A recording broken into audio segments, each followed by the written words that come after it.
Welcome to the Content 10X Podcast, the show where content creators learn how to harness the power of content repurposing.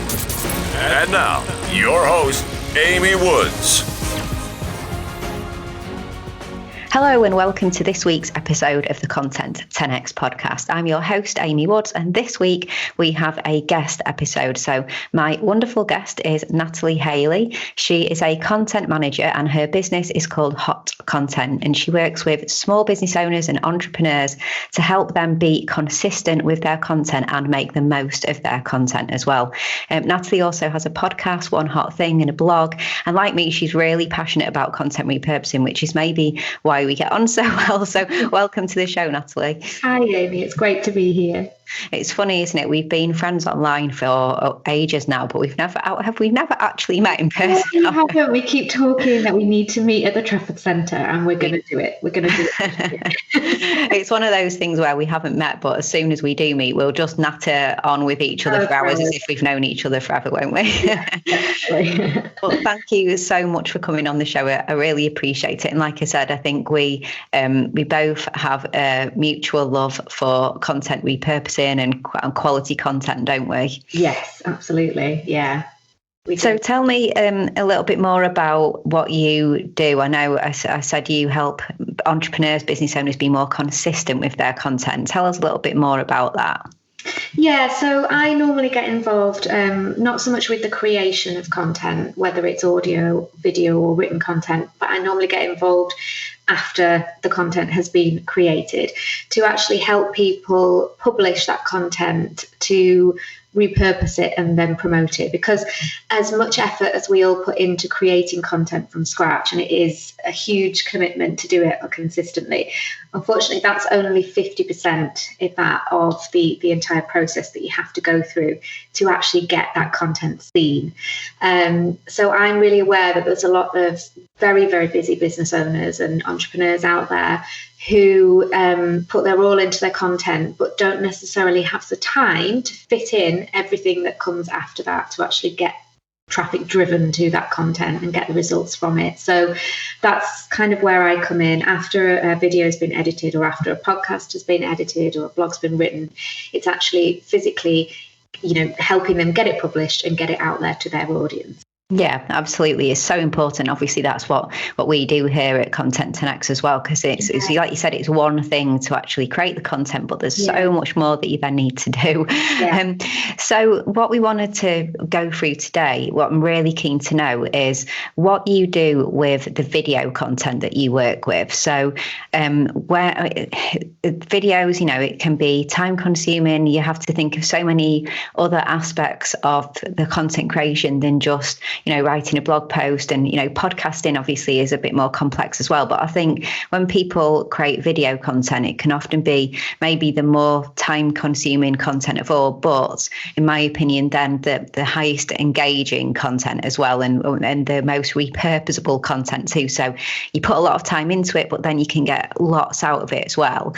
Yeah. So what I wanted to dig into is, like, starting from the start, I suppose, the steps that you follow to really effectively produce, promote and repurpose a video, and the tools that you use and all that kind of stuff as well. So where does it start for you in the process?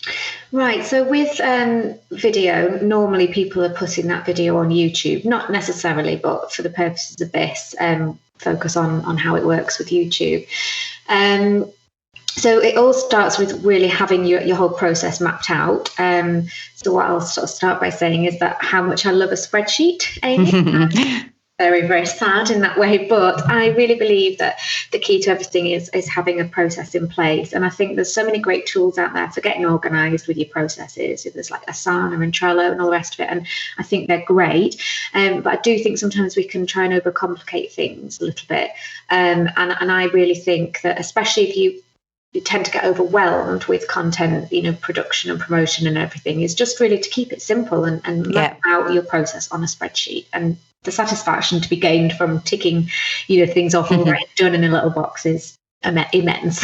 So agreed. So I make sure that I've got everything mapped out first of all. But for a video, so again, I would normally receive it once it's been edited and it's actually good to go. I would normally do some physically upload it to YouTube first of all. And then really do some keyword research, because all of that effort that's gone into creating a video, we want to get the most mileage out as possible. So we want to make sure we get as many eyes on it as possible. So there's so many great tools out there for working out what relevant keywords we can use for our videos. So my favorite tool, I would say, is one called Morning Fame. And what it allows you to do is select a sort of focus keyword for a video, a little bit like Yoast for WordPress. Yeah. People that use it for their blog. Select a focus keyword, and then it helps you research the relevant tags, because you can have quite a number of tags on YouTube. So, for example, if your tag for a video was going to, if your keyword was going to be content repurposing, you would choose tags on variation on that keyword. So content repurposing 2019, or how to repurpose content, and all of these different variations. And these tools, there's the Morning Fame, but there's also like TubeBuddy and vidIQ, and they all help you look by search volume and see which are the most kind of popular searched for terms. So cool. Really important when it comes to getting as many eyes on your content as possible. Yeah. So that would be the next stage. It's then really, really important to get captions on your videos as well. So I suppose that's where the kind of repurposing kind of starts, really, is making sure that you're making it as accessible to as many people as possible, because we all kind of know now that so many people watch video with the sound off. They might be on the bus or at work. So really important to make sure that people can still consume your content in the environment that they're in. So I tend to use rev.com to get captions for videos, physically upload the video to there, and then when they're ready, download the captions as well. And a little repurposing trick that I find with rev.com is that you don't have to pay any more money, but when you download your captions, you can also select a transcript as well. Yeah. And I swear by that, because when we come to the step later on where we repurpose the video into blog content, that forms a really great base for creating the blog, because you've literally got the full transcript of the video content there. And when you get the captions and you are on YouTube, so what we tend to do is we will burn the captions onto our videos so that it's not really optional. But is that something that you do, or do you add them into YouTube and then people can select whether they want captions on or captions off? Yeah, that's right. I mean, YouTube will automatically generate captions for you, and and that's fine. If you go into your advanced settings, you'll see that every YouTube video does have some, but they're not that reliable. So I tend to do it that way. Tend to download from Rev, what they call it, an SRT file, and then there's an option where you can upload that file to YouTube. And the ones that come through rev.com, I find are really 99.9%. Reliable. Oh yeah, I mean, we use Rev. They're just our number one. We don't use anyone else but Rev, and we are in literally fits of laughter when we look at the captions generated by YouTube or Facebook, or if you just use free tools in it, because it's all AI. It's not humans. It's bots, and they don't pick up the words correctly. You wouldn't expect them to pick them all up. But yeah, I agree. I mean, you can use cheaper tools and they won't be humans like Rev. And if you want to then spend a considerable amount of time correcting all the different words and typos and mistakes, that's fine, because not everyone has the budget for Rev. But if you are just willing to spend a little bit of money, the time saving is huge, isn't it? So it's well worth it. And like you said, you can ask for them to create the caption file and get the SRT file, but then you can also download from that order the transcript as well, can't you? So it works really, really well. I think that's just one of the best features, the fact that you don't have to actually pay any more. Yeah. To get that full transcript it's worth its weight in gold when it comes to repurposing your content, for sure. It is, yeah. So yeah, once you've got your captions onto your YouTube video, it's then a case of focusing on your video title, your description, your tags sort of come in under the SEO part. We were talking about the Morning Fame part, and your thumbnail. So your title, you base that around kind of the keyword that you want that video to be found for. So again, tools like Morning Fame will help you generate the best title. But again, with your title, it's getting the balance of pleasing the algorithm and getting the keyword in there, but then also making it appealing and eye-catching to your actual audience as well. So it's getting that balance. And then the description should really aim to, give a synopsis of what the video is going to be about, but really try and hook people in. So you can use quite a few sentences, a couple of paragraphs, to really just kind of draw people in. And when it comes to the thumbnail as well, I always say that people don't spend enough time in general focusing on the thumbnail. And a lot of people will they'll have the video title, but they'll use the same text on their thumbnail. Whereas your thumbnail is actually a really good opportunity it's another piece of space of YouTube real estate, if you like, to really maximize. So you've already got your YouTube video title, so use your thumbnail to play around with different text and try and bring a different angle to things and draw people in a different way, rather than just duplicating what you've already written for your video title. Oh, that's interesting. So would you put a different title on the thumbnail than the title? Yeah. Because the title that you put in to the YouTube description, obviously that you're aiming for the keywords, but then you can go for something totally different on the thumbnail. And so I agree with you in terms of thumbnails and how you should spend time on them. And I know when I've spoken to people like Pat Flynn, I mean, he told me that they can spend hours and hours and hours and hours on the thumbnails because they're actually so important. So what kind of research do you do to see what's working and not working in the YouTube thumbnail world, and what the trends are and what people are responding to? Yeah, it's quite a bit of experimentation, really, and playing around with things, different layouts. So when you think most people now are viewing YouTube, on a lot of people are viewing it on your mobile device. So that thumbnail is going to be absolutely tiny on a mobile amongst all of the others. So it's got to be quite clear.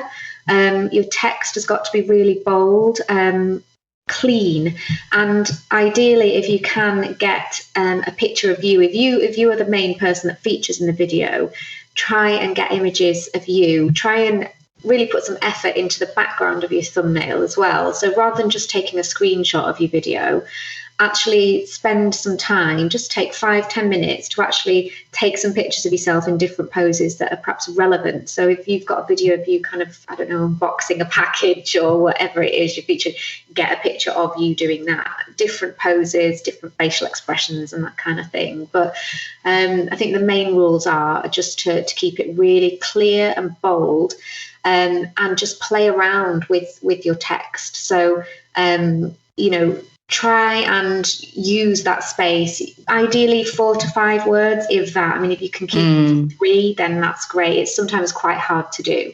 Yeah. But you can be a little bit more kind of, not cryptic necessarily, but whilst your title should include the keyword and make it really clear what this video is going to teach people or help them with, your thumbnail can be a little bit more fun, if you like, a little bit more, be a little bit more creative with it, I think. So it has to stand out. Yeah, definitely. And then once you've done that step, it's really about making sure you're maximizing all of the content on your channel. So linking your videos together. So for example, a bit like we do with a blog, where we try and link one blog to an older blog or a relevant blog, similar with your video. So video on a particular topic, it's using cards. So cards are the little bits that you get a little eye in a circle, top right hand corner when you're watching a YouTube video that you can click on, and it sends you off to another video. So try and intersperse throughout the video. If you mention another video, make sure you have it at that point, the card linking people off to that video. But it doesn't necessarily have to be at a point where you're mentioning another video or piece of content or website. You can just intersperse them throughout other relevant pieces of content or other playlists on your channel, just to make it really easy for people to navigate and find as much of your content as possible. Yeah, completely makes sense. Yeah, same with your end screen as well. So make sure you've got a call to action on that end screen at the very end of the video, getting people to subscribe, but also linking off to other playlists or particular videos on your channel. So again, it's just all about making sure that you're getting the most mileage out of all that effort you've put in previously to creating content, as well as this particular piece of content as well. Yeah. And do you get, can I ask a quick question there? Do you get, when you add those cards and you're sending people to other videos and other links, do you get analytics to see how many people clicked on those cards and the click-through rates? Yeah. There's quite really good analytics on there. So it's always worth keeping an eye and seeing what's working and getting the balance right as well, because obviously you want to kind of keep people watching that video. So I personally try not to put a card too early on in the video. Say I wouldn't put one kind of 30 seconds in unless I've mentioned a particular resource or a particular video. So maybe try and leave a bigger gap than say 30 seconds, try and leave it until a minute or a couple of minutes. But again, it's getting that balance between keeping people watching, but also helping them find your other content as well. But I think it's always going to be slightly different for different people with different content in different industries. And again, it's all about just trying and testing and keeping an eye on your analytics to see what's working. Yeah, makes sense. Definitely. So that's mainly the kind of YouTube side of things done, and that's where the real repurposing kind of kicks in, because whilst video content is really powerful, and I think everyone should be incorporating some of it into their content regime, as it were, we really do have to cater for people who want to consume content in different ways. And there are a lot of people out there who would prefer and find it easier to read a blog rather than watch a video, for example. Yeah. And because you've got that amazing transcript, if you've used rev.com, you've got a great basis there for blogs. So that would be my next step and advice to people who are creating video, is to then create a fantastic piece of content from that video, a standalone piece that can be read on its own without somebody ever having to have watched the video. But there again, it's really easy on a website like WordPress, for example, to actually have a bit of both. So you can create a blog, which could be a standalone piece, and people could just read that and get all the information they need, and it would make perfect sense without having seen the video. But you can also embed the video, the YouTube video, onto your blog as well, so people can do a bit of both. Yeah, that's exactly what we do. So we will always we always like to say we create multimedia blog posts where we'll make sure that the entire article is evergreen and long form and could stand alone anywhere. And you don't need to watch the podcast or watch the video or listen to podcasts, but you can just read it. But then we would always put the video on because people may want to watch the video instead, or as well as, and then all the graphics that we create, disperse them through the articles as well, because like you said, it's just creating different forms of content in a post. And if the video is there, why not put it in the post as well? Just give people an option, really, isn't it, like you said? Absolutely. And doing it that way, embedding it into your blog, you're not kind of sending people off your website, back onto YouTube. Yes. You keep them on your website, which is great for your for your website as well, because Google's recognizing that people are staying on your page for, sometimes 3, 4, 5 minutes if they watch the full video as well as reading the blog. It could even be more than that. So yeah, exactly. For the blog post, you talked about all of the SEO research you use and the various tools that you use for keyword research for YouTube. What kind of keyword research do you then use? What tools and things like that do you use for the blogs? Well, I swear by Yoast. I find it really, really user friendly. So it's really easy to install on a WordPress website, and I think people find it really really user friendly. So it gives you a traffic light system where it gives you a score on all sorts of different things, such as like keyword density. So how many times have you used that keyword throughout your blog? It might be that you've used it too many, it might be that you've not used it too much, and you'll get a red, amber or green light on each sort of marking for each thing to show how well you're doing. And I think people can really relate to that. So I tend to stick by that, and I think for certain clients, I'll use something different if they use a different tool, but Yoast would be the one that I would always tend towards, really. But what tool do you use prior to Yoast? Obviously Yoast is brilliant. I totally agree with you on that. Haven't found anything really better, but you have to come to Yoast with the keyword. So is there any, what tools do you use to do the keyword research, to select the keywords for the article? So it depends who I'm working with, because different clients will have different software that they use. But normally I'll have done that part using Morning Fame. Yes. Whilst Morning Fame is we're talking about the YouTube side of things, that's still relevant for the blog side of things, because the focus keyword, if you like, will be the same for the video and the blog. Right. Okay. We'll tend to have decided that in the first couple of steps of Morning Fame, and then just use that focus keyword that Morning Fame's helped me generate in Yoast, if that makes sense. Yeah, that makes sense. So you can double up and use it do the research for both the blog and the video. That's great. So I think, it's a good point to actually wrap up there, but we could talk for ages about all the extra things. But you provided some really great tips and advice there, especially on the YouTube process, and from finding keywords to adding the cards and all the extra things that you should do. And then, of course, the blog process as well. So really, really useful.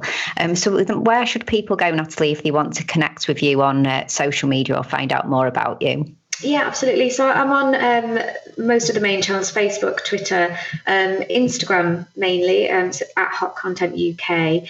There's the podcast, One Hot Thing, as you mentioned before. If you visit hotcontent.co.uk, you can find most of the resources there. But I do also have, if people want to download it, I have some templates which people might find useful. So this whole process that I've talked through, I have a downloadable template, if it would be of interest to any of your listeners, which they can then edit. So there's one for the YouTube process for people who create video content. There's one for people who have a podcast, a sort of a process template, and there's one for bloggers as well. So I'll send you the link, Amy, if you want to put it in your show notes, and people are more than welcome to download and edit and make it their own. Brilliant. Thank you. That sounds fantastic. I'll link to all of that as well. So thank you so much. Thank you. Cool. All right. Thank you, Natalie. It's wonderful chatting to you. And you. Thanks, Amy.